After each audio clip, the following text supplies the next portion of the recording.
नमस्कार मंडळी, कसे आहात सर्व? मी आपल्या सर्वांचे आपल्या एका नवीन व्हिडिओमध्ये अगदी मनापासून स्वागत करते। तर आजच्या व्हिडिओची सुरुवात आपण एका पॉझिटिव्ह थॉटने करूया। वाट नेईल तिकडे जाणे आणि शब्द सापडतील तसे गाणे, यामुळे आयुष्याला रंगत येत नाही। कुठे जायचे आणि काय गायचे हे अगदी स्पष्ट असले पाहिजे। तर मैत्रिणींनो, आजच्या व्हिडिओची सुरुवात अगदी सकाळी झालेली आहे। सकाळी सकाळी पूजा करून घ्यायची आहे, त्यामुळे मी आता फुलं तोडायला टेरेसवर आली आहे। आणि हे आहे टेरेस गार्डन। इथे छान सुंदर असे गुलाबाचे फुलं लागलेले आहे। पिवळा गुलाब, लाल गुलाब, पांढरा गुलाब। तर पूजेसाठी होऊन जातं आम्हाला घरच्या घरी हे सगळे फुलं। तर आज मी आपल्याला दाखवणार आहे की देव कसे उजळायचे, कुठल्या पावडरने उजळायचे। तर हे फुलं छान तोडून घेतलेले आहे आणि हे मस्त इकडे गवती चहा आहे आणि बोगनवेल्याला सुद्धा मस्त फुलं आले आहे। बघा तुम्ही, खूप सुंदर झाली आहे बोगनवेल आमची। आणि हा मनी प्लांट सुद्धा खूप छान झालेला आहे। हा मी कोल्ड्रिंकच्या बॉटलमध्ये लावलेला आहे। तर इथे पारिजातकाचं सुद्धा झाड आहे आणि हे आहे एडेनियमचं झाड। याला सुद्धा खूप छान फुलं आले आहे आणि पाऊस होऊन गेला आहे नुकतंच, त्यामुळे सगळं पानांवरती सुद्धा पाणी पडलेलं आहे पावसाचं। तर आज आपण बघणार आहोत की देव कसे उजळवायचे। तर यासाठी ना मी एक पावडर बोलवलेला आहे, लड्डू गोपाल अभंग पावडर।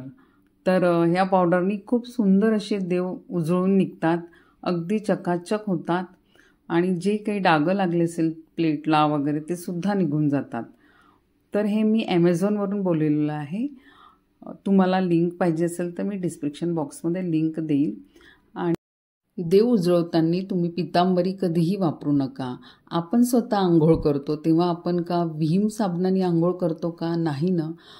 तर पितांबरी हे खूप हार्ड आहे, त्यामुळं देवांना कधीही पितांबरी लावू नका। त्यासाठी हे पावडर खूपच उपयुक्त असं आहे आणि खूप चांगलं आहे हे पावडर। अगदी यामध्ये आवळा, चंदन, केसर, गुलाबांच्या पाकळ्यांचे पावडर हे सर्व यामध्ये आहे आणि हे ऑर्गॅनिक आहे, त्यामुळे देवांना खूप चांगलं असं हे उठणं तयार होतं याच्यामुळं देवांना लावण्यासाठी। तर सर्वात आधी देवांना पाणी टाकून ओलं करून घ्यायचं आणि त्यानंतर हे पावडर देवांना लावायचं। तर हे 50 ग्रॅम आहे आणि याची किंमत आहे 180। हे ॲमेझॉनवर उपलब्ध आहे।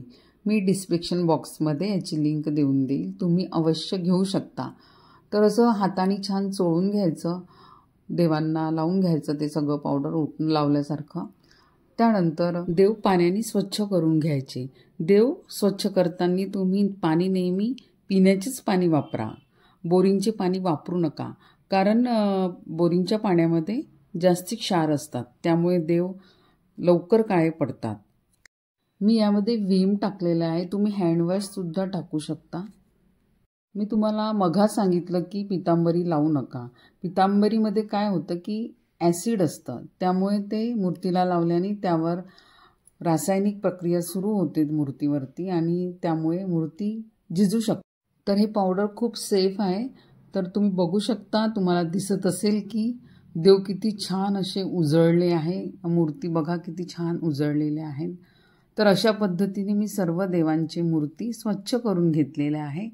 माझ्याकडे चांदीचे टाकसुद्धा आहे देवीचे आणि खंडोबाचे, ते सुद्धा छान उजळलेले आहे, बघू शकता तुम्ही। तर तुम्ही अवश्य वापरून बघा।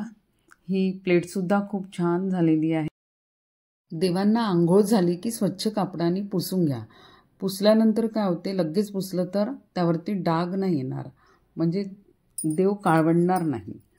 तर इथे मी छान अशी रांगोळीसुद्धा काढून घेतलेली आहे आणि देवाजवळ तुम्ही रांगोळी टाकता तर त्या रांगोळीवरती अवश्य हळद कुंकू वाहा।